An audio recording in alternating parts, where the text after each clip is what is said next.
Assalamualaikum warahmatullahi wabarakatuh. Halo semuanya, bertemu lagi sama saya Roslaimi.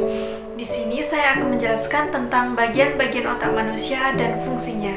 Otak merupakan salah satu organ yang fungsinya sangat vital bagi manusia. Otak terdiri atas beberapa bagian dengan fungsinya masing-masing. Setiap bagian otak memiliki tugas tertentu yang memengaruhi sistem kerja berbagai organ tubuh. Otak adalah salah satu organ yang paling kompleks dalam tubuh manusia.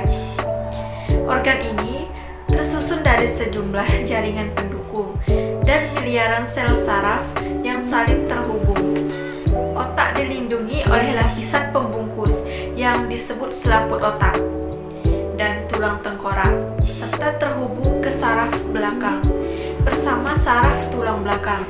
Otak berperan sebagai pusat kendali tubuh dan menyusun sistem saraf pusat (SSP).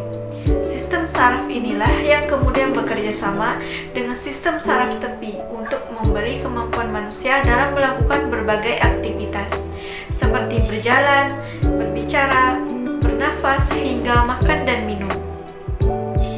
Otak memiliki 3 bagian utama, yaitu otak besar cerebrum, otak kecil cerebellum, dan batang otak brainstem. Nah, berikut ini penjelasannya. Yang pertama, otak besar, yaitu cerebrum. Cerebrum merupakan bagian terbesar dari otak. Cerebrum terbagi menjadi 2 bagian, yaitu otak kanan dan otak kiri. Belahan otak kanan berfungsi untuk mengontrol pergerakan di sisi kiri tubuh, dan belahan otak kiri mengontrol gerakan di sisi kanan tubuh. Permukaan luar cerebrum disebut cerebral cortex. Bagian ini merupakan area otak di mana sel saraf membuat koneksi yang disebut sinap. Sinap merupakan sistem saraf yang mengendalikan aktivitas otak. Sementara bagian dalam cerebrum mengandung sel-sel saraf berselubung yang berperan dalam menyampaikan informasi antara otak dan saraf tulang belakang. Otak besar dibagi lagi menjadi 4 bagian, yaitu yang pertama, lobus frontal, yaitu bagian depan yang mengendalikan gerakan, ucapan, perilaku, memori, emosi, dan kepribadian. Bagian otak ini juga berperan dalam fungsi intelektual, seperti proses berpikir, penalaran, pemecahan masalah, pengambilan keputusan, dan perencanaan. Yang kedua, lobus parietal, yaitu atas, yang mengendalikan sensasi seperti sentuhan, tekanan, nyeri, dan suhu. Lobus ini juga mengendalikan orientasi spasial atau pemahaman tentang ukuran, bentuk, dan arah. Yang ketiga, lobus temporal, yaitu samping, yang mengendalikan indera pendengaran, ingatan, dan emosi. Lobus temporal kiri juga berperan dalam fungsi bicara. Yang keempat, lobus occipital, yaitu belakang, yang mengendalikan fungsi penglihatan. Nah, selanjutnya yang kedua, otak kecil, cerebellum. Otak kecil terletak di bawah otak besar pada bagian belakang otak, tepatnya di bawah lobus occipital, sama seperti otak besar. Otak kecil juga memiliki 2 belahan.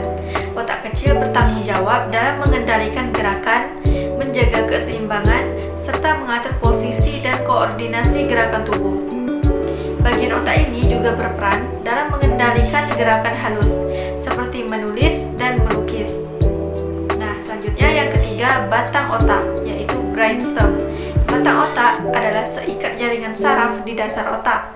Fungsinya sebagai stasiun pemancar yang menghubungkan otak besar ke saraf tulang belakang, serta mengirim dan menerima pesan antara berbagai bagian tubuh dan otak. Batang otak terdiri dari 3 struktur utama, yakni otak tengah, pons, dan medula oblongata.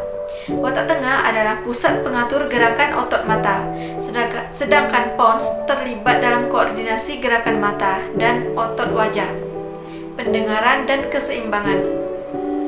Medula oblongata adalah salah satu dari 3 bagian batang otak. Selain otak tengah dan pons, letaknya berada di bawah pons.